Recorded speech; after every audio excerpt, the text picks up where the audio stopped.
Last weekend, I was at an anti-aging conference. At the anti-aging conference, there were close to 1,000 doctors.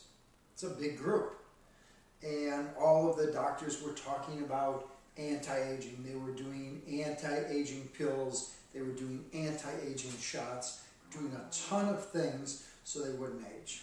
Anyway, as usual, I get up before daybreak and I exercise.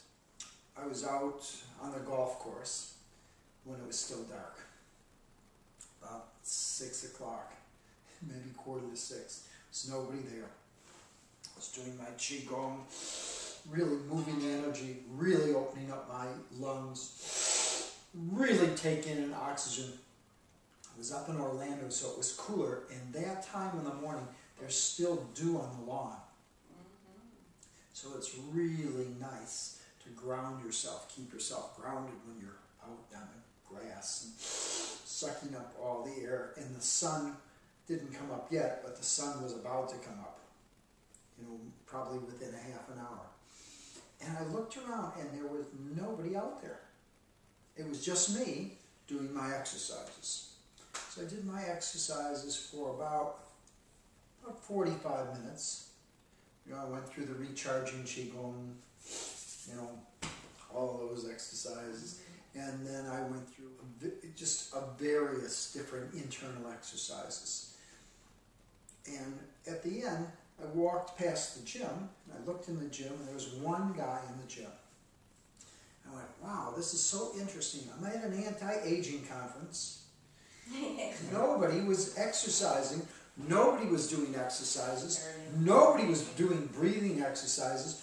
No one was taking advantage of all that dew and that fresh air and pulling in. I took a shower and I went down to breakfast. And the breakfast, it was crowded. I had to wait 15 minutes to get a seat. Every doctor was there at breakfast. They were eating away, and there was a smorgasbord, so they were eating bacon and eggs and sausage and pancakes and French toast. And I went, the growth hormone helps. Balancing your hormones help. Keeping your diet together helps. But it's a combination of diet, exercise, internal exercises, meditation, vitamins, minerals, protein, mindset. I mean, longevity. I've been working on my longevity since I was born. Since I was 16, I was going to the gym. Then when I was 17, I learned how to do yoga. And then I did yoga for years. And then when I became in my, well, let's see, I guess I started even before that. When I was a kid, my dad put me in martial arts classes. That's where I learned how to ground myself. That's longevity. You can't say, I'm going to do a shot now and I'm going to increase my life. You can't say, oh, I'm now eating health food. Well, what have you been doing? Eating junk food for the last 40 years? So when we're making that shift in our life to go from unhealthy to healthy, although it helps to make all those changes, it takes a while. If you have a cancer in your body and it finally manifests that they can see the cancer through, you know, tests, that means that cancer was in your body. I mean, you don't see cancer until it's cancer. Let's say it's 100% cancer to make a cancer. Well, you don't see the first 80%. It sort of grows and festers and puts down roots. You know, it's like a flower. Cancer's a very strange disease because it drops roots. And if you cut off the tumor, that's like cutting off the flower, it grows another flower. You cut off another tumor, it grows another flower. It's just the root of the disease. It's tied into your mental, physical, emotional, spiritual, psychological body. And until you make those changes, the cancer comes back. So if in the West, if someone has a cancer, we kill it. Chemo, radiation. That doesn't work, then we cut it out. So we're really trying to kill the disease, where the idea would be is if you could strengthen your immune system, that you had a very strong immune system, a cancer wouldn't affect you. You do that. How do we become at ease in our body? At ease means, your flexibility. You want to be flexible. You want to be able to eat what you want. It doesn't mean you can't go out and have a sandwich and a beer once in a while. But mostly you eat a healthy diet. You can't eat a sandwich and a beer every day, or you're going to get a beer belly or big hips or something. Interesting something they said at this seminar. What a pot belly is a toxic appendage that has no use. How do you clear yourself? How do you get yourself to be non-toxic? It involves exercise. Why? Because you sweat. And I hear people say this all the time. Oh, I hate sweating.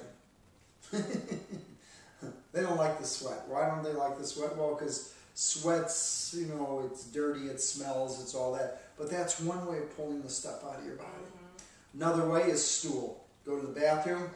That's why I do castor oil packs on my stomach.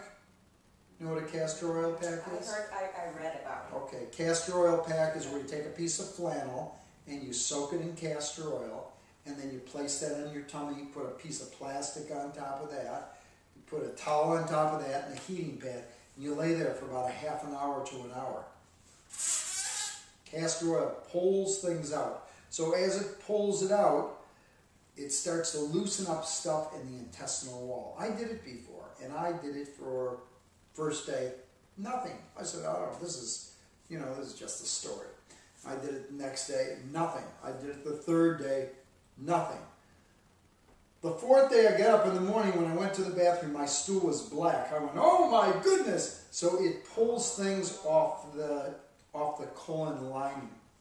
So whenever I do a detox, like if I'm doing the homeopathic detox, if I'm using that stuff, and I use one for the colon, I use one for my liver, and one for the kidneys, because if you can detox those three organs, because what do those organs do? The colon, that's where all the stool goes through, right? So you don't want to be blocked up there. You know what happens when you're constipated? You know, you get dizzy.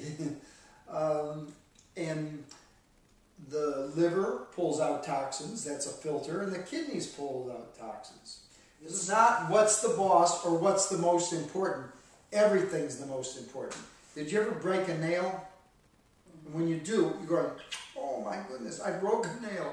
Oh, I broke a nail. Oh, right? Or if you get a paper cut, oh. So, or if you've got really a disease, a cold, a cough, a flu, any type of thing, whatever it is, everything's important. So when we're looking at holistic health, you have to look at mental, physical, emotional, spiritual, psychological, that whole part of you. It's not only your physical, it's that aura around you, it's the energy around you.